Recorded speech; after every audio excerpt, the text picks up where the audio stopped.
Hello everyone, welcome back to our channel. मैं Jyoti Sharma continue करूंगी इस वीडियो में द एलिजाबेथन एज को। हम द एलिजाबेथन एज जो कि गोल्डन एज कहलाती है इंग्लिश लिटरेचर की, उसके इंट्रोडक्शन वाले पॉइंट को कवर कर चुके हैं फर्स्ट वीडियो में। उसी में हमने पॉलिटिकल बैकग्राउंड देखा है, सोशल बैकग्राउंड को स्टडी किया है। सेकंड जो वीडियो प्रिपेयर किया है अपन ने एलिजाबेथन वाला, तो उसमें कल्चरल बैकग्राउंड लिया है और साथ ही लिटरेरी बैकग्राउंड। तो डिटेल से अपन 5 पॉइंट क्लियर कर चुके हैं, 5 पॉइंट को स्टडी कर चुके हैं। इस वीडियो के अंदर स्पेशली हम करेक्टरिस्टिक्स को देखने वाले हैं, सेमिनल करेक्टरिस्टिक्स। ये सेमिनल करेक्टरिस्टिक्स जो है ना, ये आप ये कहिए कि असेंस है political background, social background, cultural background, literary background का। ठीक है। उसके बाद में बहुत ही important part, major writers and works, जहाँ आप ये कह सकते हो कि चाहे कोई भी कॉम्पिटिटिव एग्जाम क्यों ना हो, इसमें से एक क्वेश्चन तो आता ही आता है। तो ध्यान से देखिएगा वीडियो। सेमिनल करेक्टरिस्टिक से स्टार्ट करते हैं अपन। तो पहला जो मेन सेमिनल करेक्टरिस्टिक है, यानी ये कहिए कि जो प्रमुख विशेषता है, उसमें फर्स्ट वन आती है the golden age of English literature. ठीक है। यानी ये जो एज है, ये एज गोल्डन एज कहलाती है। ठीक है। क्यों कहलाती है, चलिए वो पढ़ लेते हैं। Golden age because the first and greatest characteristic of the Elizabethan age is its extraordinary literary achievement. Why? Because due to extraordinary literary achievement, right? In the comparatively short period of 45 years, England produced some of the finest drama, lyric poetry, and prose in its entire history. Writers such as Shakespeare, Spencer, Marlowe, Sidney, Johnson and Bacon transformed English literature. बहुत बहुत मतलब main जो writers जिनके नाम जो है literature वाले बच्चों के टिप्स पे होते हैं ना, वो ज़्यादातर राइटर्स हमारी इसी एज के अंदर बिलोंग करते हैं। They are Shakespeare, Spenser, Marlowe, Sidney, Jonson and bacon.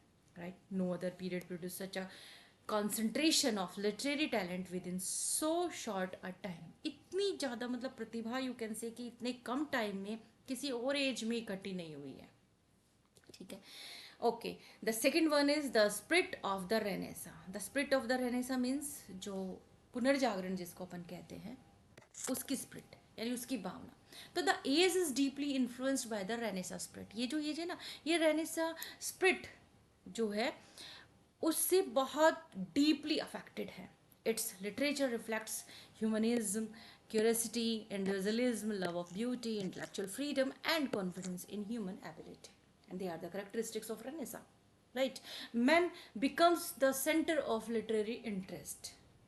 ठीक है। लिटरेरी इंटरेस्ट के अंदर मैन जो है वो सेंटर बना है, तो man becomes the centre of literary interest. Writers explore human ambition. Writers ने क्या किया है, स्पेशली बारीकी को समझ लो। एलिजाबेथन एज का कोई भी राइटर होगा ना, तो आप ये उठा के लिख सकते हो। अगर आपने डीपली स्टडी नहीं भी किया है, अगर आपने उस राइटर को अच्छे से एलोब्रेट भी नहीं किया है ना, तो आप ये जो बेसिक्स हैं इनको याद कर लो। हर एक राइटर जो एलिजाबेथन इरा से, जो एलिजाबेथन एज से बिलोंग करता है, उसके अंदर एक क्वालिटी मिलेंगी। वो डिस्कस करेगा मैन को, वो डिस्कस करेगा ह्यूमन एम्बिशन को, डिज़ायर को, लव को, करेज को, नॉलेज को, अचीवमेंट एंड इमोशनल कन्फ्लिक्ट को। तो there is a strong emphasis on the value and experience of life in this world, rather than only on preparation for the next. कि केवल अगले जन्म की तैयारी पर ही नहीं, जो इस बात पर है कि इसी दुनिया का जीवन जो है ना, वो बहुत ज़्यादा वैल्यूएबल है। यानी आपको बियॉन्ड द वर्ल्ड नहीं लेके जाता ये राइटर जो एलिजाबेथन एज से बिलोंग करता है। यानी स्ट्रॉन्ग एम्फेसिस तो इसी चीज़ के ऊपर है। राइट? तो चलिए आगे बढ़ते हैं, थर्ड पॉइंट देखते हैं, पेट्रोटिज्म एंड नेशनल प्राइड। ठीक है। Patriotism and national pride. Patriotism आप जानते हैं, देशभक्ति। नेशनल प्राइड यानी राष्ट्रीय गर्व। ठीक है। Elizabethan literature is strongly marked by patriotism and national pride. The defeat of the Spanish armada in 1588। Spanish armada की हार एलिजाबेथ को एक स्टेबिलिटी वाली गवर्नमेंट देती है ना, एलिजाबेथ की, एलिजाबेथन एज को देती है। वो भी किसकी, एलिजाबेथ खुद, क्वीन एलिजाबेथ जो खुद थी, उनकी गवर्नमेंट जो है वो स्टेबिलिटी वाली गवर्नमेंट बनी। The growth of England's naval power and the achievements of her explores created a powerful sense of national identity. आप जानते ही हैं कि एलिजाबेथ की ये स्टेबल गवर्नमेंट जो है इंग्लैंड की बढ़ती हुई जो नेवल पावर है, नेवल पावर का मतलब जो नौसेना जिसको बोलते हैं अपन, उस शक्ति को और अचीवमेंट जो है हर एक्सप्लोरर्स जिन्होंने दुनिया को खोजा है, एक्सप्लोर किया है, a powerful sense of national identity.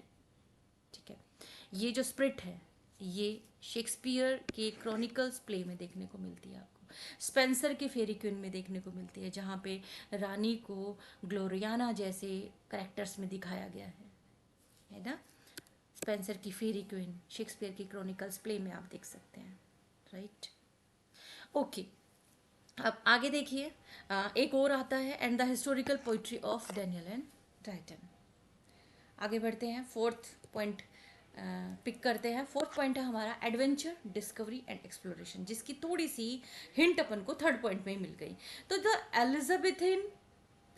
Elizabethan period was an age of voyages. ये जो एलिजाबेथन एज है ना, ये वॉयजेस की एज थी, यानी समुद्री यात्राओं की एज थी, ये जोग्राफिकल डिस्कवरी की एज थी, ओवरसीज ट्रेड एंड एक्सप्लोरेशन की एज थी। English sailors travelled to distant lands and met unfamiliar peoples and cultures. This adventurous spirit entered literature through theme of travel, through theme of danger, discovery, mystery, treasure, and ambition. It can be felt in the overreaching heroes of Marlowe, in the writings associated with Rell, and in the travel collection of Hackett.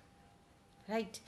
तो आप देखिए, इस as को अगर आप इस as के features को, इस एज के करेक्टरिस्टिक्स को अच्छे तरीके से अगर आप स्टडी कर लेते हैं, तो आप राइटर की जो आर्टिस्टिक स्टाइल है, या ये कहिए कि उनका वे ऑफ राइटिंग जो है, उसको आप समझ पाओगे।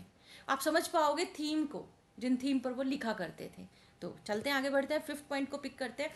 फिफ्थ पॉइंट है हमारा religious compromise and tolerance. Religious compromise means धर्म से रिलेटेड जो समझौता होता है, वो इस एज का एक क्वालिटी माना जाता है, साथ ही साथ टॉलरेंस भी।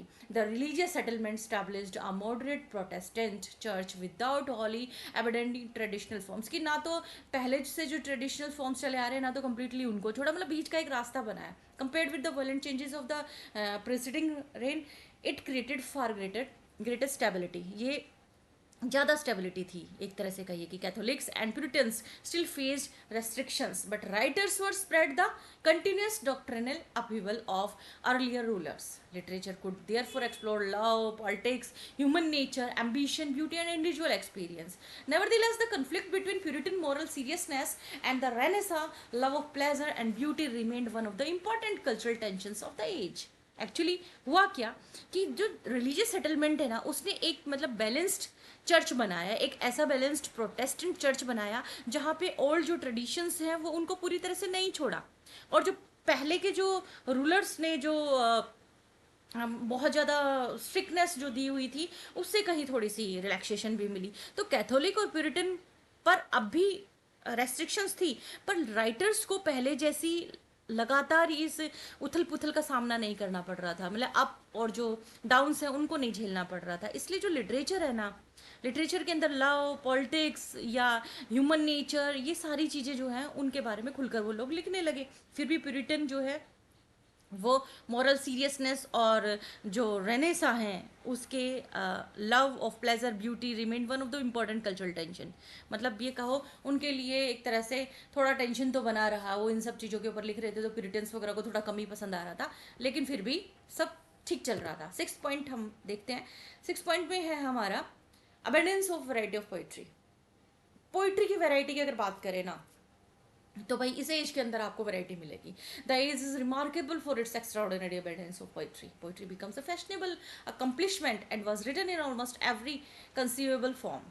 मतलब हर एक, मतलब जितना संभव हो सकता था ना, उतने संभव रूप वाले फॉर्म्स में लिखी गई, मतलब तरह तरह की सोनेट सीक्वेंसेस, पास्टोरल पोइट्री, एलिग्री, epic, narrative poems, mythological words, song, आप देखो मतलब एक से एक लिखे हुए हैं ना, madrigals, satires, religious poetry and poetic miscellaneous, बहुत सारी चीज़ें लिखी गई।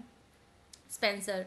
अब आपको बताए जाएंगे कि मतलब बहुत सारे राइटर्स हुए जिन्होंने इसके अंदर अपना कंट्रीब्यूशन दिया था। Spenser, Sidney, Shakespeare, Daniel, Drayton, Marlowe, Donne, Southwell showed remarkable diversity of style and subject. The sheer number of poets inspired the description of the age as a nest of singing birds.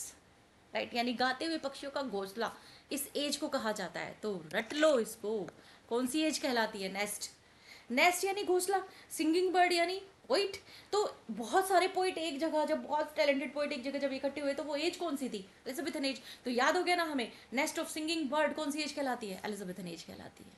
समझ गए?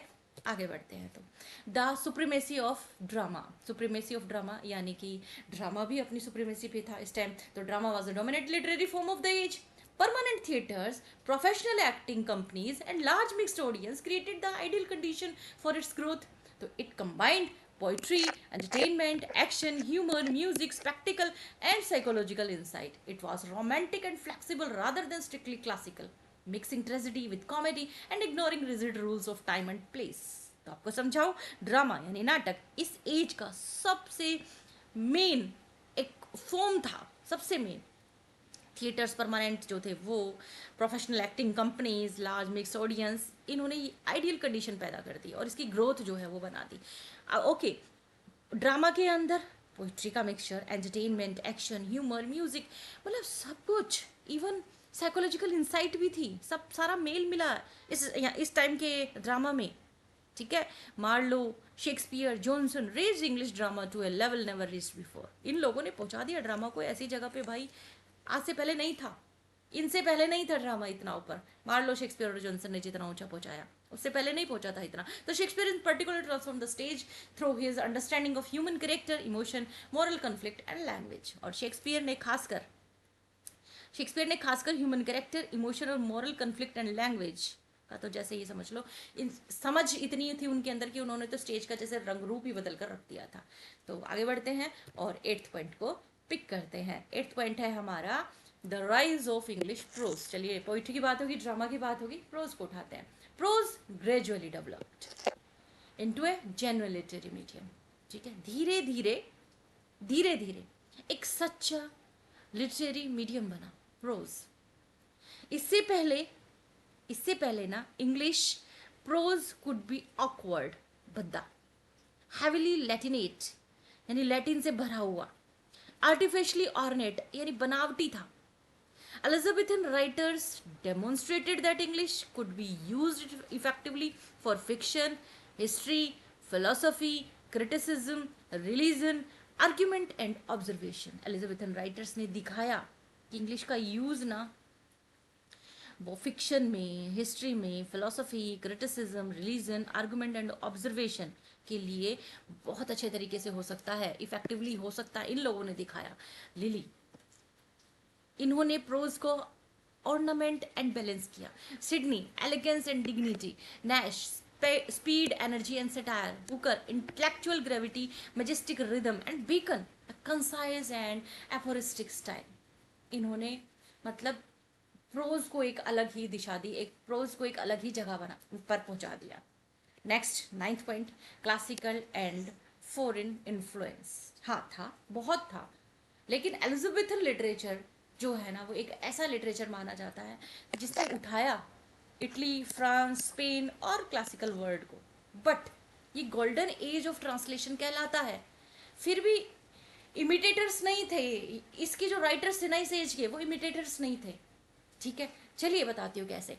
देखिए, Italy, France, Spain, इनका effect रहा इस as के ऊपर। तो यहाँ से तो लिटरेचर उठाया, यहाँ से उन्होंने इंस्पिरेशन ली, यहाँ से उन्होंने जो लिटरेचर लिया उसको ट्रांसलेट भी किया।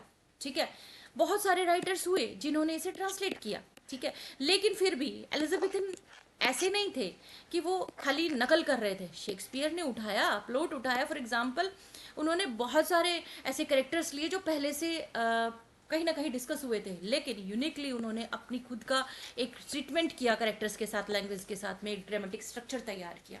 तो इस तरीके से आप उन्हें मेयर इमिटेटर्स नहीं कह सकते। ठीक है, नेक्स्ट पॉइंट पे चलते हैं। नेक्स्ट पॉइंट अपना क्या कहता है? रिचनेस एंड एक्स्ट्रावेजेंस ऑफ लैंग्वेज, यानी जो लैंग्वेज होती है ना उसकी समृद्धि और वैभव, इस एज में देखने को मिलता है। तो Elizabethan English is characterised by boldness. Elizabeth के टाइम का जो इंग्लिश है या एलिजाबेथन इंग्लिश जिसको अपन बोलते हैं, उसकी खूबियां हैं। उसमें बोल्डनेस मिलेगी, रिचनेस मिलेगी, इन्वेंटिवनेस मिलेगी। इन्वेंटिवनेस यानी नई नई, जिसे अपन कह सकते हैं खोज, नवीनता जिसको बोलते हैं, वो मिलेगी। वर्बल एनर्जी मिलेगी। Vocabulary expanded rapidly by borrowing from Latin, French, Italian and other language. बढ़ रही थी क्योंकि लैटिन से, फ्रेंच से, इटालियन जो थे उनसे लैंग्वेज जो है वो आई हुई थी, वर्ड्स जो है वो आए हुए थे। तो राइटर्स डिलाइटेड इन पन्स। राइटर यूज करने लगे पन, ठीक है, यानी जिसे अपन श्लेष अलंकार बोलते हैं, कंसाइट्स, ठीक है, अनुप्रास, मेटाफर, इमेजरी, एंटिथेसिस, रिटोरिकल ऑर्नामेंट, ये सारी चीजें यूज करने लगने। विरोधाभास अलंकार हो गया, बिंब हो गया, रूपक हो गया, अनुप्रास हो गया, ये सब यूज करने में राइटर्स को बहुत मजा आने लगा था। और they were fascinated by the possibilities of language and constantly experimented with expression. वो भाषा, लैंग्वेज जो है ना, उसकी पॉसिबिलिटीज से बहुत ज़्यादा अट्रैक्टेड थे और अपने आप को प्रेजेंट करने के नए नए यूज करने लगे, यानी एक्सपेरिमेंट करने लगे लैंग्वेज के साथ में। तो development of blank words was specially important, सबसे ज़्यादा इम्पॉर्टेंट ब्लैंक वर्ड्स। ठीक है, चले आगे 11th पॉइंट देख लेते हैं। रियलिज्म कंबाइंड विद रोमांस, यानी जो रियलिज्म है, यथार्थ जिसको कहते हैं, उसका रोमांस के साथ में मिलन इस एज में देखने को मिलेगा। One of the most attractive feature है ये एलिजाबेथन लिटरेचर का, is its combination of romance and realism. On one side writers were fascinated by distant lands, enchanted forest, fairy world, heroic adventure. क्यों? पुराना literature देख रहे थे ना, पुराने लिटरेचर से इन्फ्लुएंस थे, तो फैसिनेटेड थे ना वो इन सब चीज़ों से, क्योंकि पुराने लिटरेचर में यही सब था। ठीक है, लेकिन दूसरी साइड उन्होंने ऑब्जर्व किया लंदन की स्ट्रीट्स को, जो आज फ्लरिश होने लगी थी, मार्केट्स को, ठीक है, टार्वेंट्स को, मर्चेंट्स को, क्राफ्टमैन, ऑर्डिनरी सिटीजन को, और उन्होंने क्या करा, अपने टैलेंट के साथ उसको मिलाया, अपने टैलेंट का यूज किया, इन दोनों चीजों को मिक्स किया और उसके बाद उसका कॉम्बिनेशन तैयार कर दिया और बहुत ही प्यारा कॉम्बिनेशन तैयार किया। This double vision allowed literature to move easily between the marvellous and the familiar. It is one of the principal reason for the extraordinary variety. ये था मेन रीजन, जो मतलब एक एक्स्ट्राऑर्डिनरी वैरायटी आपको देखने को मिलती है इस एज के अंदर। चलिए आगे बढ़ते हैं, 12th पॉइंट को उठाते हैं, the beginning of the professional writer. जो प्रोफेशनल यानी पेशेवर जिनको बोलते हैं ना, उन राइटर्स की शुरुआत हुई थी इस एज में। तो द पीरियड विटनेस, ये पीरियड जो है ना गवाह है इस बात का कि प्रोफेशनल राइटर जो है इस समय पे पैदा हुए, इस समय पे उभरे, इस समय पे एग्जिस्टेंस में आए। For the first time in English literary history writers could hope to earn part of their livelihood directly from their work. Printing press created a paying reading public, while the growing commercial theatre paid dramatists for plays. Patron still helped, जो patterns थे यानी जो संरक्षक थे वो मदद करने लगे गिफ्ट से, पोजीशन से, but writer were less dependent on the church और aristocratic household. The university wits were among the earliest generation to attempt to live by their pens. अब अपन आते हैं मेन पॉइंट पे, जो है मेजर राइटर एंड वर्क्स का, जहां से मैं ये कहती हूँ अपने एक्सपीरियंस पर बेस्ड एक बात बता रही हूँ आपको। ये एक ऐसा सेक्शन है कि यहाँ से ना चाहे कोई भी कॉम्पिटिटिव एग्जाम क्यों ना हो, कोई एंट्रेंस एग्जाम क्यों ना हो, एक क्वेश्चन तो आएगा ही आएगा गारंटी के साथ में, मेजर राइटर्स और वर्क्स पे। तो चलिए देखते हैं। Elizabethan age was an extraordinary rich, you know very well, है ना। इंग्लिश पोइट्री के लिए बात कर लो चाहे आप, ठीक है, प्रोज की बात कर लो, ड्रामा की बात कर लो, ठीक है, अपन लेकिन यहाँ पर पोइट्स की बात कर रहे हैं सबसे पहले। तो मैं कहना चाहूंगी फर्स्ट लाइन में कि एलिजाबेथन एज जो है ना, exceptionally rich period, extraordinary rich period, English poetry की बात करें तो। इसने प्रोड्यूस की सोनेट, पास्टोरल पोइट्री, एलिग्री, epic, narrative poem, song, satire, religious verses. Edmund Spenser stand at the centre of the non dramatic poetry of the age. आगे बढ़ते हैं, यानी एडमंड स्पेंसर की अपन बात करें तो इस एज के नॉन ड्रामेटिक पोइट्री के सेंटर में आते हैं ये, ठीक है। नेक्स्ट बढ़ते हैं अपन और आगे देखिए, थॉमस सैकवेल की बात करते हैं। 1536 से 1608 का टेन्योर रहा इनका। Before Spenser became the leading non dramatist poet, Thomas and George Gascoigne helped prepare the way for the great Elizabethan achievement. Sackville wrote the Induction and the Complaint of Henry, Duke of Buckingham. for a mirror of magistrates in 1563. He also helped writers बहुत सारा, और then left poetry for politics and become Lord Treasurer and Earl of Dorset. ठीक है, इन writers की अगर अपन बात करते हैं ना, ये कहिए कि ये ऐसे राइटर्स थे जिन्होंने एक पावरमेंट तैयार कर दिया. ठीक है, he was a soldier, Cartier, poet, dramatist and literary experimenter. ठीक है, इनके वर्क सपोज है जो कास्टा है, ये अर्ली ट्रेजेडी जो ब्लैंक वर्स में लिखी गई, ये generally first English comedy regard की जाती है. ठीक है, अच्छा, कर्टे नोट्स एंड इंस्ट्रक्शंस जो 1575 में है, is an early work on the writing of verse and steel glass in 1576. एक अर्ली सटायर है जो ब्लैंक वर्स में तैयार किया है इन्होंने. एडमंड स्पेंसर की बात कर लेते हैं. एडमंड स्पेंसर, ठीक है, एडमंड स्पेंसर जो है ये एलिजाबेथन एज के सबसे ग्रेट नॉन ड्रामेटिक पोइट कहलाते हैं. Is open called the poets poet, इनको पोइट्स पोइट भी कहते हैं. एक्स्ट्राऑर्डिनरी इन्फ्लुएंस रहा है क्योंकि बाकी के पोइट्स पर इनका. तो he was educated at Merchant Taylors school and Cambridge, later entered government service in Ireland under Lord Grey. इनका जो मतलब ये कहिए कि उनकी जागीर 1598 में आयरिश जो रेबेलियन हुआ था उसके अंदर नष्ट हो गई थी. तो ही रिटर्न टू इंग्लैंड और लंदन में जनवरी में इनकी डेथ हुई थी. इनको वेस्टमिंस्टर एबी में दफनाया गया, बिल्कुल चौसर के बगल में ही, होम ही डीपली एडमायर्ड, जो ये चाहते भी थे. तो इनके कुछ मेजर वर्क्स यहाँ मेंशन करें अपन ने. इनको पढ़कर सुनाने से कोई फ़ायदा नहीं होगा, मैं आपको सिर्फ एक आइडिया दे देती हूँ क्योंकि याद आपको ही करना पड़ेगा इसको. ये जो वर्क है इनका शेफर्ड्स कैलेंडर, ये इसके अंदर ना 12 पास्टोरल अलग अलग, मतलब ये कहिए कि 12 जो है ना वो पास्टोरल इकोलॉग है, यानी साल के हर महीने के लिए एक लिखी गई है. सिडनी को डेडिकेटेड ये जो क्रिएशन है ये इंग्लिश की पास्टोरल ट्रेडिशन को फिर से एक तरह से जीवित कर देती है. राइट, स्पेंसर का मास्टरपीस फेरी क्वीन कहलाता है. Book first third appeared in 1590, fourth and sixth appeared in 1596 Faerie Queene की. और 12 बुक्स की उन्होंने योजना बनाई थी, लेकिन 6 और 1 में ही ये कंप्लीट कर पाए इसको, एक फ्रेगमेंट और 6 पार्ट के अंदर कर पाए. फेरी क्वीन की चलो बात कर लेते क्योंकि मास्टरपीस बताया है. तो ये पोएम जो है ना एक एलेगोरिकल रोमांस एपिक है. पूरा डिटेल नहीं करेंगे, बस थोड़ा थोड़ा मैं बता रही हूँ आपको. इसके अंदर क्या है कि इसके अंदर ना chivalry, morality, religion, politics, mythology, adventure और रोमांस की बात की गई है. इन सब का मिक्सचर है एक तरह से. इसके जो मेन नाइट्स हैं वो रिप्रेजेंट करते हैं होलीनेस को, टेम्परेंस को यानी संयम को, चैस्टिटी को, फ्रेंडशिप को, जस्टिस और कर्सी को. ठीक है, ग्लोरियाना जो इसके अंदर है फेरी क्वीन, ग्लोरियाना को रानी क्वीन एलिजाबेथ फर्स्ट से जोड़ा गया है. तो ये मास्टरपीस कहलाता है इनका.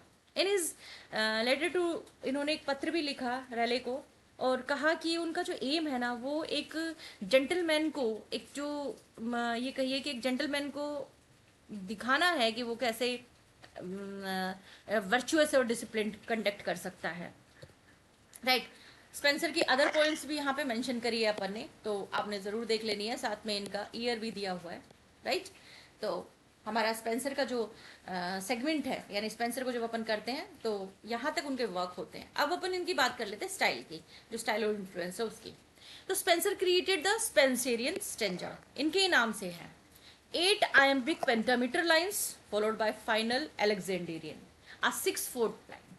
6 फुट लाइन है जिसकी राइमिंग रहेगी कंप्लीट ABA, BBC, BCC. तो his words is celebrated for its musical quality, rich colour, sensors imagery, elaborate description, allegory and moral seriousness.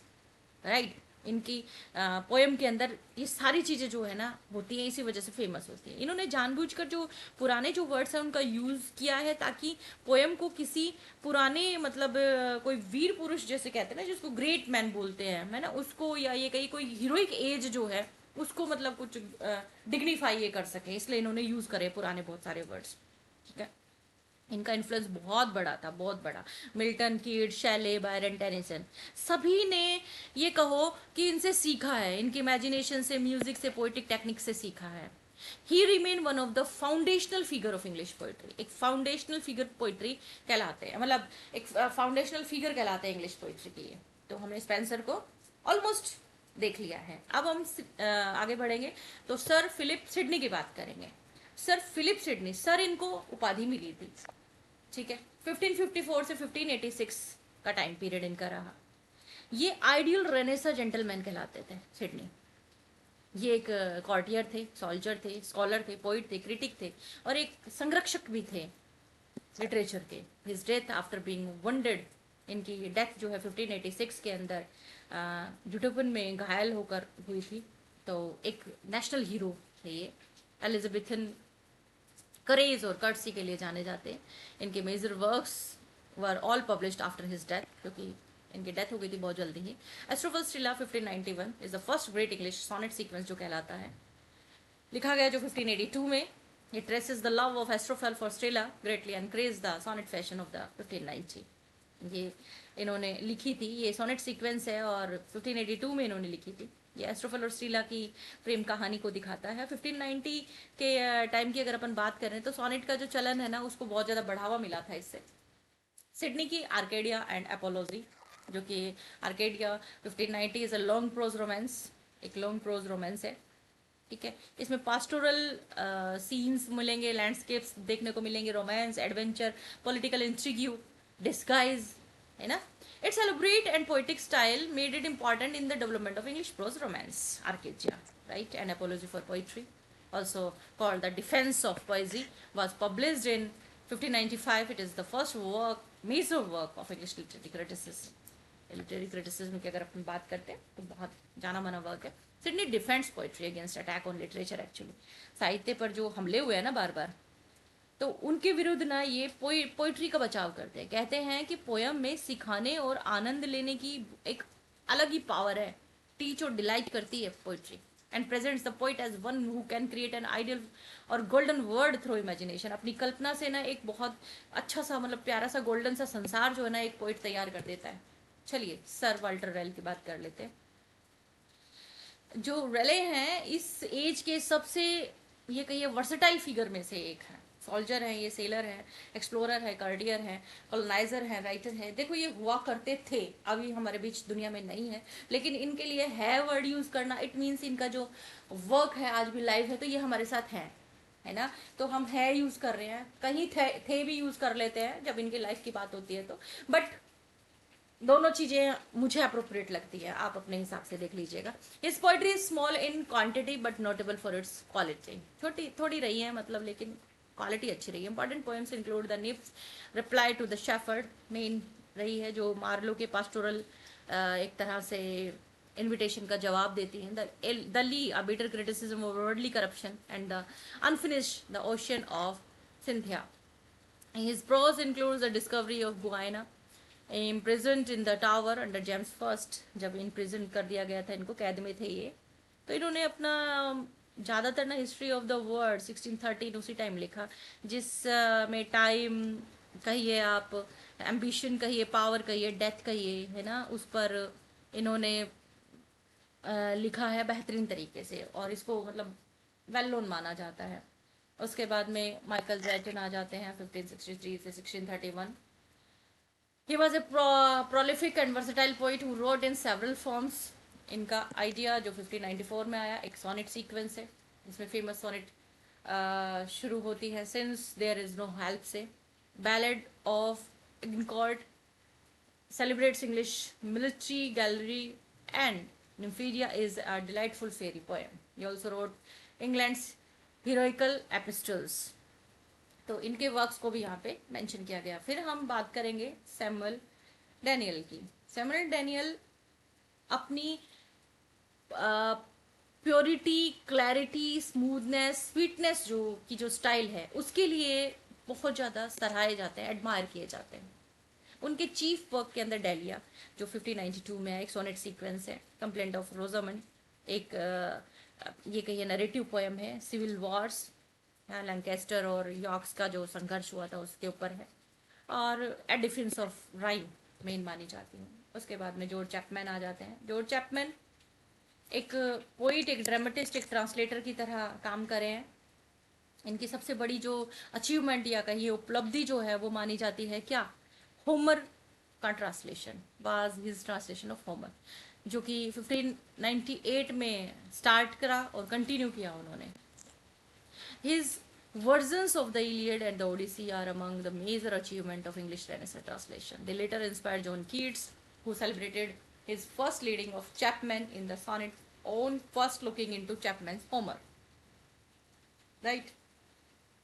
कुछ और पोइट भी आए जिनमें नाम हमने यहाँ मेंशन करे हैं, ठीक है। उनका जितना बता सकते थे वो अपन ने कवर किया है। अच्छा, सॉन्ग राइटर्स की बात कर लेते हैं अपन। अब इस एज के जो सॉन्ग राइटर्स है उनकी बात कर लेते हैं। देखिए, ये जो एज थी ना, ये एज स्पेशली रिच थी सॉन्ग्स और लिरिकल पोइट्री के लिए। तो poetry and music were closely connected और many poems were written to be sung. तो कुछ राइटर ये भी आए हैं जिन्होंने सॉन्ग्स लिखे हैं, है ना। तो पोइट भी थे ये, कंपोजर भी थे, कुछ ल्यूटनिस्ट थे, कंपोजर थे। तो उन सब के नाम यहाँ मेंशन किए गए हैं। उसके बाद आगे बढ़ते हैं, आगे देखते हैं हम रॉबर्ट साउथवेल को। ये एक्चुअली एक कैसे पृष्ठ थे, ये जेसुइस्ट पृष्ठ थे, धार्मिक कवि बोलते हैं, रिलीजियस पोइट। उस life and work reflect the religious tensions of Elizabethan England. इनके वर्क के अंदर आपको ना एलिजाबेथन के टाइम में जो रिलीजियस टेंशन चल रही थी, धर्म से लेकर जो टेंशन चल रही थी ना, वो देखने को मिलेगी। He secretly ministered to English Catholics. इन्होंने मतलब ये समझ लो बहुत चुपके चुपा के, यानी सीक्रेटली है ना, इन्होंने इंग्लिश जो कैथोलिक्स है उनकी सेवा की थी।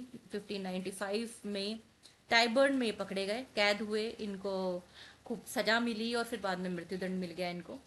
His best known poem the burning babe, एक सर्दी की रात की लपटों में प्रेजेंट हुए एक शिशु जो ईशा थे, सॉरी ईसा मसीह जो थे, बिल्कुल छोटे से बेबी के रूप में थे ना, उसका जिक्र करते हैं ये इन्फेंट क्राइस्ट।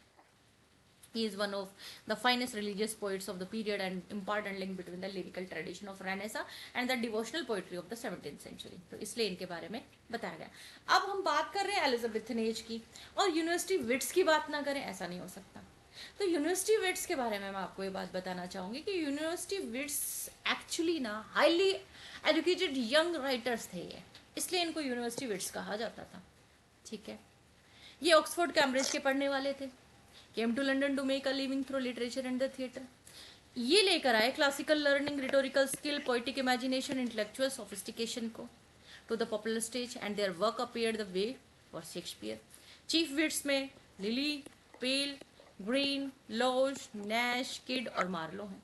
तो कितने हुए, 1 2 3 4 5 6 एंड 7। तो यूनिवर्सिटी विट्स कितने हो गए, 7।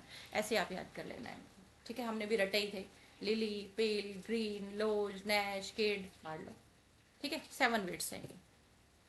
अब एक एक के बारे में थोड़ा थोड़ा बताया गया है। तो जॉन लिली हैं ये, one of the earliest and most influenced member of this group, ठीक है। Euphuism, he is chiefly remembered for developing the ornamental prose type, euphuism बोलते हैं जिसको, ठीक है। Euphues the anatomy of wit 1578, Euphues and his England 1580, ये mark कर देते हैं। बैलेंस सेंटेंस को, एंटिथेसिस को, एलिट्रेशन को, रिटोरिकल क्वेश्चन को, एलिब्रेटेड कंपैरिजन को, ये इनका मतलब समझो भरा हुआ है। बाद में ना ये जो इनकी जो स्टाइल है, ठीक है, इसकी नकल भी बहुत उड़ाई गई, इनकी पैरोडी हुई, मतलब नकल की गई बहुत ज़्यादा। और एलिजाबेथन ने, लेकिन एलिजाबेथन जो प्रोज है ना, उस पे इन्फ्लुएंस लेकिन बहुत अच्छा रहा है इनका। अब इसके बाद में हम पिल की बात कर लेते हैं। तो पिले भी बोल देते हैं कुछ लोग इनको। पिले was primary lyrical and poetic dramatist. इन्होंने इनकी जो राइटिंग्स रही हैं, है ना, उसमें म्यूजिकल क्वालिटी ज़्यादा दिखेगी आपको, स्वीटनेस दिखेगी, एलोबरेट इमेजरी और ड्रामेटिक इमेजिनेशन दिखेगी। इनके इंपॉर्टेंट वर्क्स भी हमने यहाँ पे मेंशन करे। तो आई थिंक रीड करके आपको सुनाने से कोई मतलब नहीं है, सारी चीज़ें आपको बता दी गई हैं। आगे बढ़ते हैं अपन, ठीक है, क्योंकि टाइम बहुत लगता है, फिर आप कह देते हैं कि मैडम बड़ा बहुत बनाते हो आप तो वीडियो। रॉबर्ट ग्रीन की बात कर लेते हैं। ये 7 यूनिवर्सिटी विट्स में से एक है, प्रोलिफिक राइटर है, romantic plays, prose, romances, pamphlets और सटायर इन्होंने लिखे हैं। अच्छा, बेस्ट नोन रोमांटिक प्ले इनका ये है, ठीक है, जिसके अंदर प्यार, जादू, एम्बिशन, देशभक्ति, ट्रेजेडी सब देखने को मिलेगा आपको। इनके प्रोज रोमांस जो कि Pandosto later gave Shakespeare material for Winter's Tale के लिए मिला है। तो कुछ क्वेश्चंस ऐसे भी होते हैं जो इंटर रिलेटेड हो जाते हैं, तो ध्यान से पढ़ना है अपन को। फाइनल वर्क जो है ना, Greene's Groats worth of wit, जो इनकी डेथ के बाद में पब्लिश हुआ। It famously attack Shakespeare as an upstart crow. ठीक है, अब आगे चलते हैं। थॉमस लॉज की बात कर लेते हैं। He was a poet, pros writer, dramatist and later a physician. एक फिजिशियन भी थे ये, ठीक है ना, यानी डॉक्टर। ठीक है, his most important prose work is Rosalynde. इनका मोस्ट इंपॉर्टेंट रोजालैंड है, एक pastoral romance, love, disguise, exile romance. और आपको पता ही है शेक्सपियर के एज यू लाइक इट के अंदर आपको इसकी झलक मिल जाएगी देखने को। He also wrote narrative poem, इन्होंने नरेटिव पोएम भी लिखी है। ठीक है, कोलैबोरेट भी किया है ग्रीन के साथ में। फिर थॉमस नैश की बात कर लो। नैश भी one of the most energetic और ओरिजिनल प्रोज राइटर्स में से एक रहे हैं। उस एज में फेमस रहे हैं ये सटायर के लिए, विट के लिए, वर्ड प्ले के लिए, कंट्रोवर्सी के लिए और रैपिड प्रोज स्टाइल के लिए। इनके इंपॉर्टेंट वर्क्स भी यहाँ पे मेंशन किए गए हैं। राइट, चलिए आगे बढ़ते हैं। थॉमस किड की बात करेंगे अब अपन। थॉमस किड जो है ये एक्चुअली ना ग्रेट पायनियर कहलाए हैं इंग्लिश रिवेंज ट्रेजेडी के। उनकी जो मास्टरपीस है वो द स्पेनिश ट्रेजेडी है, तो ये नोट कर लेना, जो 1587 में लिखी गई। जो मास्टरपीस आते हैं ना वो तो जरूर आपने याद करने, और जो जिस चीज़ के लिए फेमस है वो याद कर लेना। बाकी एक रीडिंग करोगे तो भी आपको याद रहेंगे, जब आप इन्हें डिटेल में स्टडी करोगे तो ध्यान आ जाएगा सब कुछ। तो it established many conventions of the form, ghost seeking, vengeance, murder, delay, madness, secret plotting, play with in the play. ये काफ़ी चीज़ें हैं जो इनके में आपको देखने को मिलेंगी। Kid, the Our Hamlet and Last Years. Kid is also associated with the Lost or Hamlet and earlier play with Hamlet that may have influenced Shakespeare. कहा जाता है ऐसा, though its authorship remain uncertain. His final years were marked by poverty and ill death. ये कहते हैं कि अपने अंत में ना जो इनका लास्ट था उस समय पे इनकी हालत जो है वो इस तरीके से। तो मतलब किड का नाम ना खोए हुए जो अर्ल हैमलेट है उससे भी जोड़ा जाता है। हैमलेट एक बहुत पुराना प्ले है जो शेक्सपियर को अफेक्ट किया था। शेक्सपियर ने जो लिखा है फिर बाद में, शेक्सपियर वाला नहीं, ये आर हैमलेट की बात हो रही है। अब क्रिस्टोफर मार्लो जो है इनका ज़्यादा नाम है इन यूनिवर्सिटी वेट्स में। जो सबसे ज़्यादा पॉपुलर हुए वो क्रिस्टोफर, पॉपुलर सारे हुए हैं लेकिन जो मेन माने जाते हैं वो क्रिस्टोफर मार्लो इसलिए माने जाते हैं क्योंकि इनको ये कहिए आप ग्रेटेस्ट ड्रामेटिस्ट हैं ये शेक्सपियर से पहले, मार्लो। तो 1564 में इनका जन्म हुआ है, 1593 में इनकी डेथ हो गई थी, सेम ईयर। शेक्सपियर का भी जन्म इसी साल हुआ था, तो याद रख सकते हैं आप। ठीक है, he was the son of Canterbury shoe maker and was educated eight Cambridge. Cambridge में इन्होंने ये पढ़े हैं, पढ़े लिखे हैं। इनका करियर जो है that was remarkably short. Right, he was killed at Deptford on 30th May 1593 at the age of only 29। सिर्फ 29 के थे ये, 29 साल के ना। तो बहुत छोटा रहा है इनका लाइफ स्पैन। 29 की एज में डेथ मतलब मार दिया गया था इनको। फिर भी इस छोटे से टाइम पीरियड के अंदर ब्लैंक वर्ड्स हो गया, ठीक है, और पावरफुल इमेजरी हो गई, हीरोइक कैरेक्टर्स हो गए, ऐसा ऐसा कंट्रीब्यूशन जो है ये लिटरेचर को दे गए। ठीक है, मार्लो, टम्बरलिन, डॉक्टर फास्टस इनके ग्रेट वर्क्स हैं। राइट, तो छोड़ना नहीं है इनको, अपन को स्टडी करना है। अच्छे तरीके से एक एक वर्क को उठाएंगे ना, जब अच्छे से डिटेल से आपको करवाएंगे। अभी तो आपको सिर्फ बताया जा रहा है।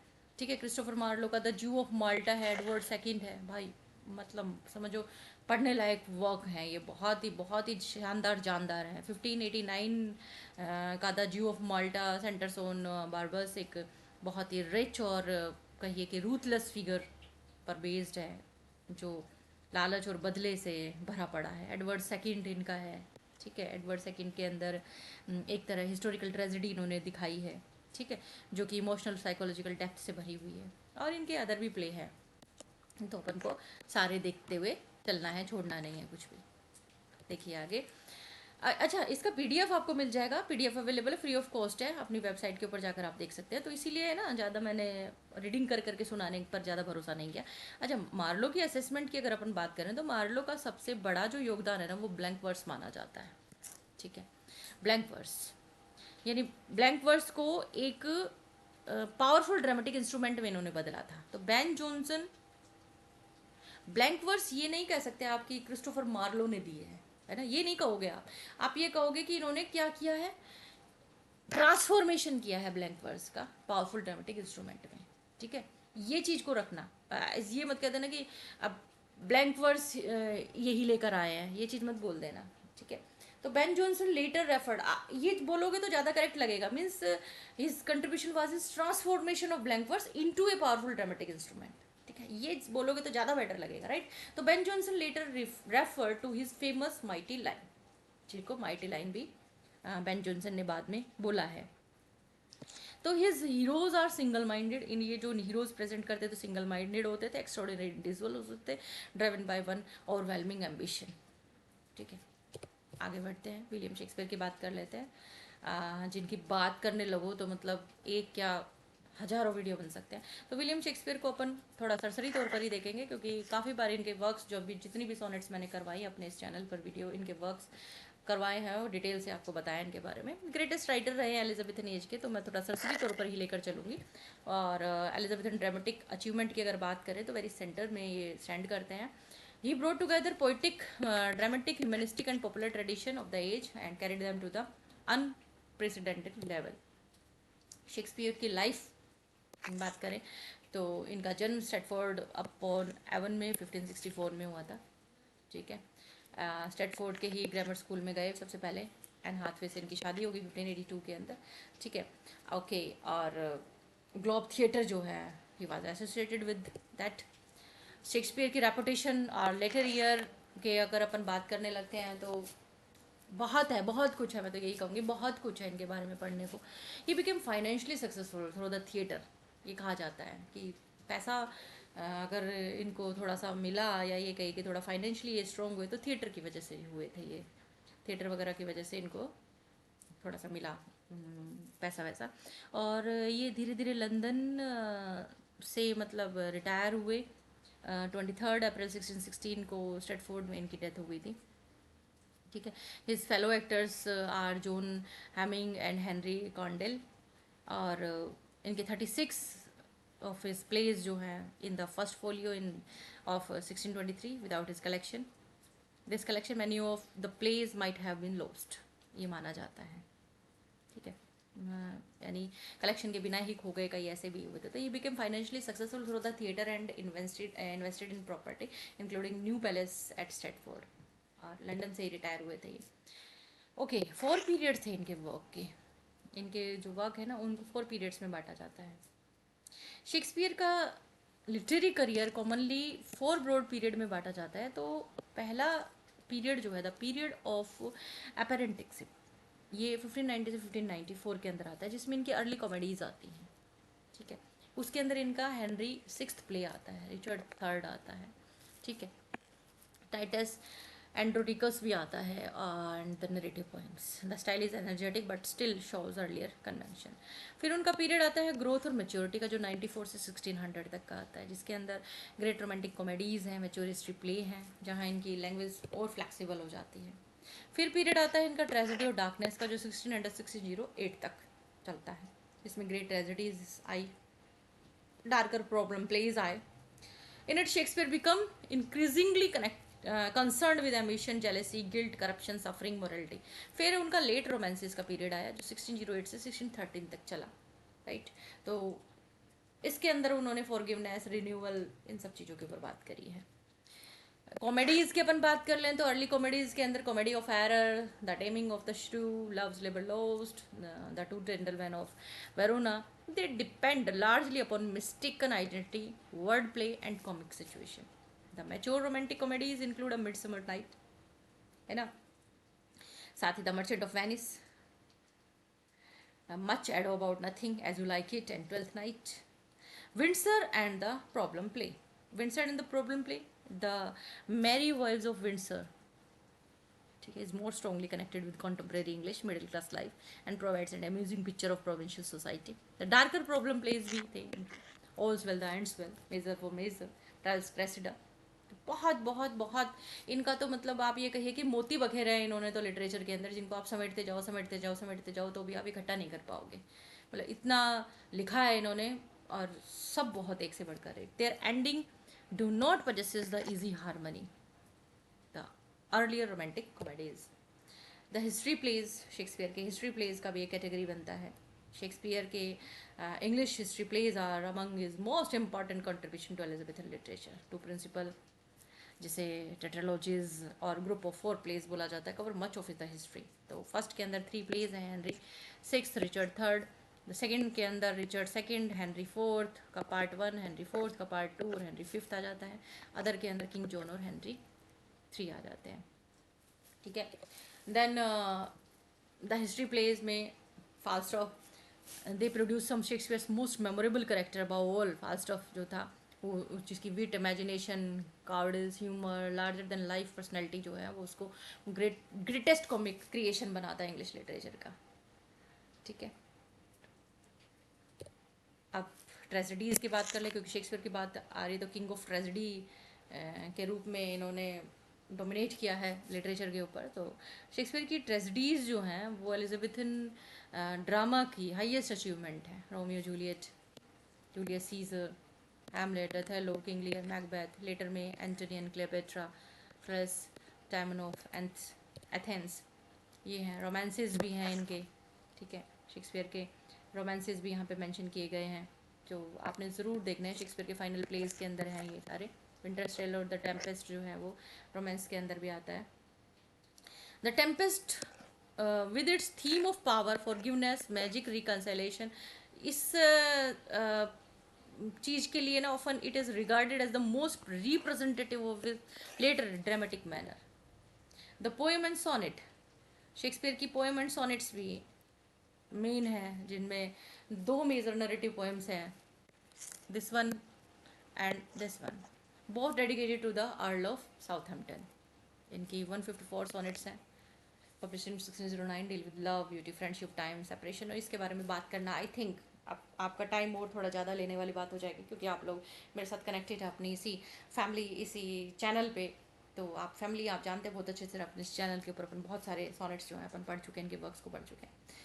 तो इनके सोनेट्स के बारे में पढ़ ही चुके हैं। फेयर यूथ और डार्क लेडी के साथ कनेक्टेड हैं।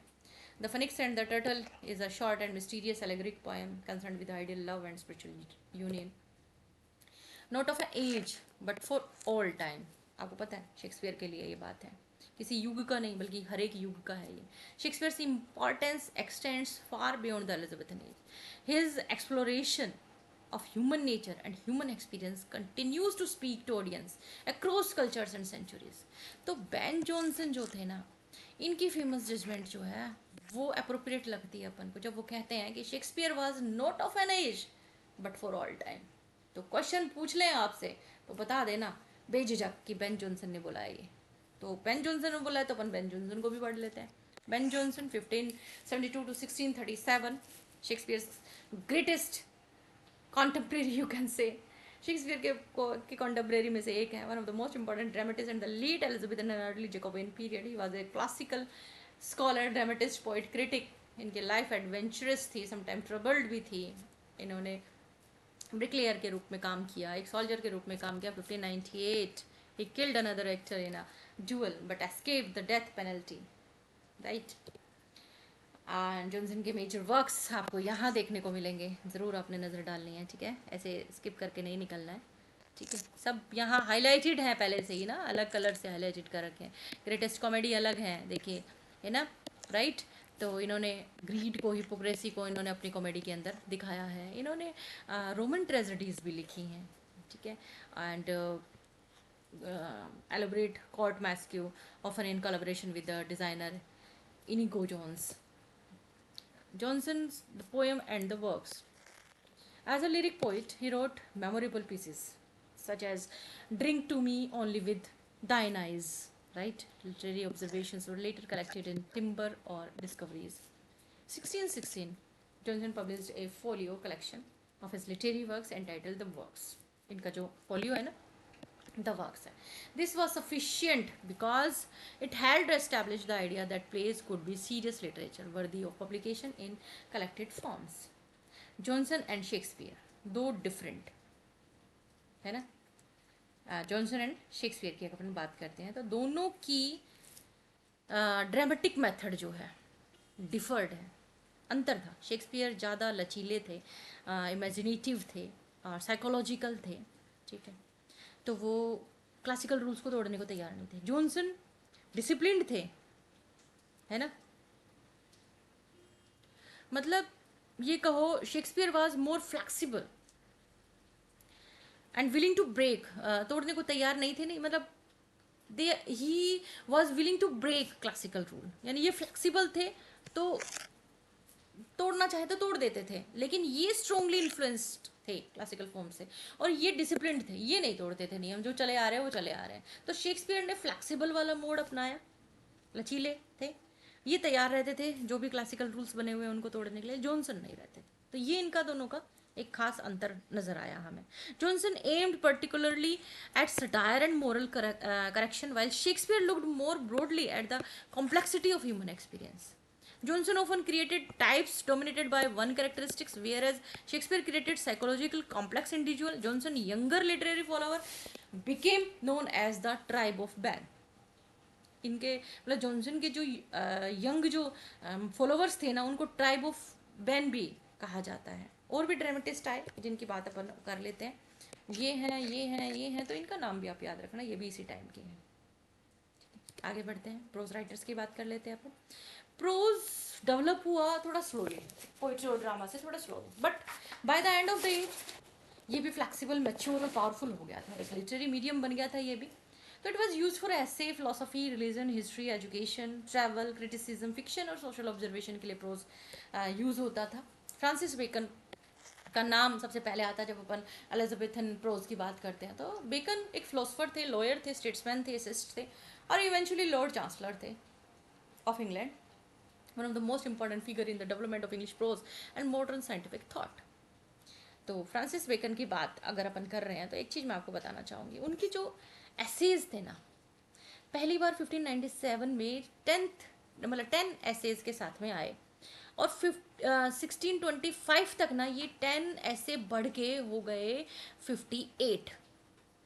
तो made him famous for a concise, witty, aphoristic and practical style, ऐसे such as of study of truth, content memorable. और आपके अपने इसी चैनल के ऊपर हैं फ्रांसिस बेकन के एसेज भी, तो आप उन्हें सुनेंगे, देखेंगे, समझेंगे तो जानेंगे कि ह्यूमन बिहेवियर की, नॉलेज की, एम्बिशन की, फ्रेंडशिप की और सोसाइटी की बात करते हैं फ्रांसिस बेकन, ठीक है। बेकन फिलोसफी एंड फॉल की बात कर लेते हैं अपन। उनकी मेन फिलोसफिकल जो वर्क्स हैं उनमें द एडवांसमेंट ऑफ लर्निंग है 1605 की, कहीं भी देखनी है आपको, ठीक है। ही advocated the inductive and experimental method, उन्होंने जिसे आप इंडक्टिव और एक्सपेरिमेंटल मेथड कहते हैं, हिंदी में उसको कहते हैं आगमनात्मक और प्रायोगिक पद्धति, ठीक है। एग्जैक्ट हिंदी करने की कोशिश करी है मैंने, इंडक्टिव एंड एक्सपेरिमेंटल मेथड। ये आर्ग्यू करते हैं that knowledge should be built through observation, भाई ज्ञान है ना ऑब्जर्वेशन से बढ़ाया जा सकता है, ठीक है। वो ये कहते हैं कि विरासत में मिला ना मिला कोई फर्क नहीं पड़ता, आप पढ़कर समझकर भी ज्ञान प्राप्त कर सकते हैं। विरासत में मिले हुए जो भी है ना, उस पर आप आंख बंद करके, मतलब आंख बंद करके भरोसा करके चले, ये चीज़ सही नहीं है। Bacon therefore stands at the meeting point of Renaissance learning and modern science. His political career ended in disgrace in 1621। उनके मतलब ये कहिए कि जब when he fell from office after admitting to accepting bribe as a जज, कि न्यायाधीश के रूप में रिश्वत लेना जब इन्होंने स्वीकार किया तो पद से इनको हटा दिया गया, तो एक अपमान भी इन्होंने झेला है। रिचर्ड होकर की बात कर लेते हैं अपन। Hooker produce one of the finest example of sustained Elizabethan prose in of the laws of ecclesiastical polity, published in part during of 1590 and written mainly to defend the Church of England. Actually Puritan आलोचना के खिलाफ church of England के बचाव में लिखा गया था। तो उनके काम में ना English prose as a language capable of expressing complex intellectual and religious ideals, right. मतलब कि कहिए कि क्लैरिटी के साथ में अथॉरिटी, इन सब चीज़ों को बताया है उन्होंने।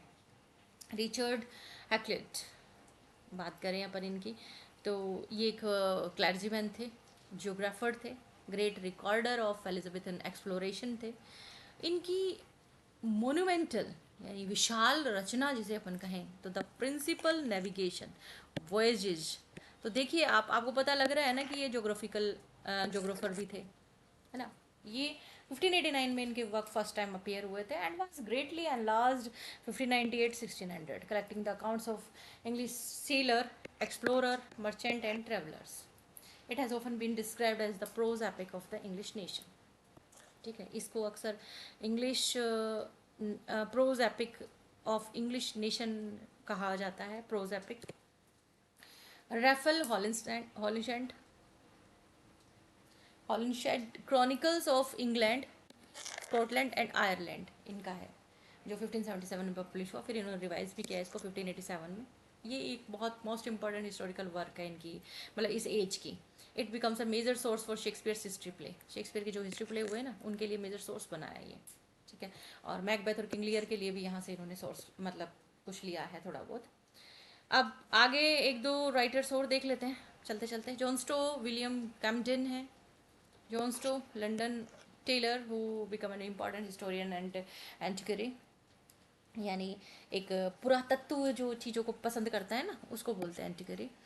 हिज सर्वे ऑफ लंदन 1598 में आया। तो इनके जो इनका प्रोफेशन था, जो ये करते थे ना वर्क, है ना कहीं उनसे रिलेटेड ही होते हैं।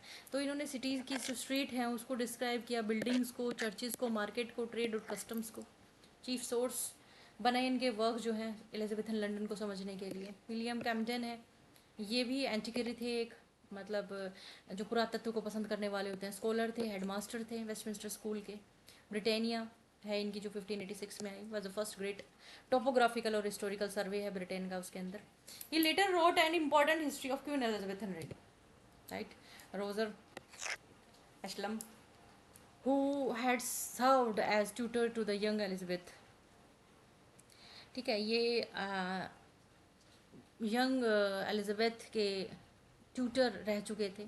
ट्यूडर टाइम के इम्पॉर्टेंट जो एजुकेशनल राइटर्स थे उनमें से एक थे ये। उनका टॉक्सोफिलस 1545 के अंदर एक ऐसी वर्क है जो आर्चरी के ऊपर है। स्कूल मास्टर है इनकी, जो एजुकेशन और क्लासिकल लर्निंग से डील करता है। इन्होंने क्लियर नेचर इंग्लिश और विश्वास किया है कि education should be combined discipline with human teaching rather than excessive physical punishment. ये चीज़ इन्होंने क्लियर करने की कोशिश करी है। ठीक है, आगे बढ़ते हैं। एक राइटर और ले लेते हैं, John Foxe. Acts and monuments है इनका वर्क, पॉपुलरली जो कि बुक्स ऑफ मार्टर्स के नाम से जाना जाता है। That was first publish in 1563। आम भाषा में बुक ऑफ मार्टर बोलते हैं, शहीदों की किताब।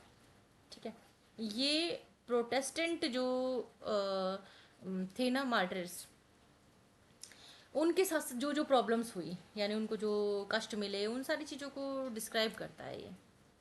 ठीक है, और इनकी जो कॉपीज़ हैं वो चर्चेज़ में देखने को मिल जाती हैं और वाइड पब्लिक को भी पढ़ने के लिए दी जाती हैं, या मतलब लोगों ने पढ़ी हैं इनकी इनके वर्क्स को, क्योंकि शहीदों के बारे में लिखा हुआ है। शहीदों के साथ क्या क्या घटनाएं होती हैं, उनको क्या क्या सहन करना पड़ता है, उन सब चीज़ों के बारे में।